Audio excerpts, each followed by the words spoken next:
Salam Malaysia Madani, bijak laksana tua, berani laksana jebat. Saya, Kisha Izara binti Muhammad Hamid dari TVPSS Al-Jawhari Channel bersiaran secara langsung. Dalam era digital yang semakin berkembang pesat, penggunaan bahan digital dalam pendidikan dilihat sebagai satu langkah penting dalam memperkasa sistem pendidikan negara. Dalam usaha memperkasa sistem pendidikan negara ke arah yang lebih progresif dan berdaya saing, penggunaan bahan digital kini menjadi elemen penting dalam pembelajaran dan pembelajaran di sekolah. Bagi mendapatkan pandangan lanjut, saya berpeluang menemui seorang guru ICT berpengalaman, Cikgu Ahmad Suhaimi bin Muhammad Nasir dari Sekolah SD Kebangsaan Benin. Jom ikuti saya. Assalamualaikum warahmatullahi wabarakatuh. Salam Malaysia Madani, bijak laksana tua, berani laksana jebat. Cikgu Suhaimi, boleh cikgu kongsikan bagaimana bahan digital membantu memperkasa proses pengajaran dan pembelajaran di sekolah? Baik, terima kasih Kisha. Bahan digital memainkan peranan yang penting dalam memperkasa pengajaran dan pembelajaran di sekolah. Dengan adanya teknologi seperti papan pintas, smartboard, video interaktif dan aplikasi pembelajaran, proses penyampaian ilmu menjadi lebih menarik dan mudah difahami oleh murid.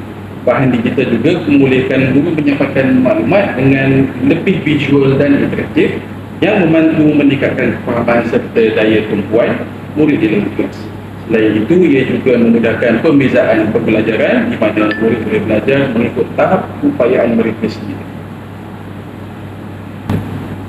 Adakah bahan digital memberi kesan positif terhadap motivasi dan pencapaian murid? Ya, bahan digital memberi kesan positif terhadap motivasi dan juga pencapaian murid. Apabila pembelajaran disampaikan melalui kaedah yang lebih menarik seperti permainan pendidikan, simulasi dan video interaktif, murid menjadi lebih bersemangat dan bermotivasi untuk belajar. Mereka juga lebih cenderung untuk meneruskan ilmu secara sendiri yang menggalakkan pembelajaran sepanjang hayat. Dari segi pencapaian, bahan digital membantu murid memahami konsep dengan lebih baik sekaligus meningkatkan prestasi akademik mereka. Bagaimana pula dengan cabaran yang cikgu hadapi dalam penggunaan bahan digital ini?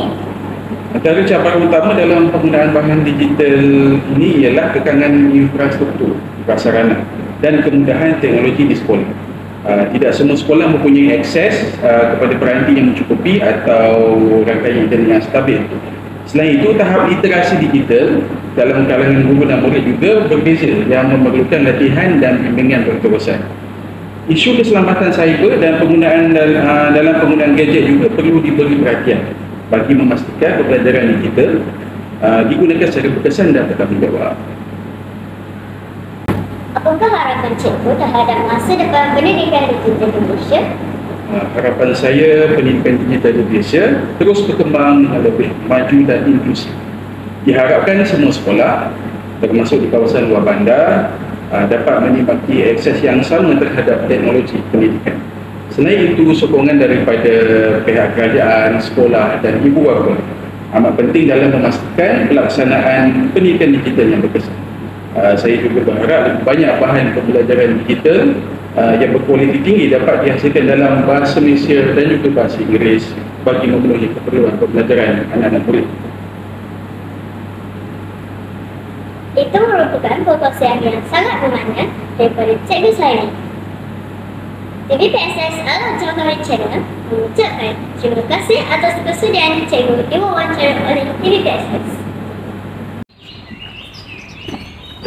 Selamat menonton dan terima kasih diucapkan daripada TVPSS Al-Jawhari Channel. Semoga berjumpa lagi. Bye semua.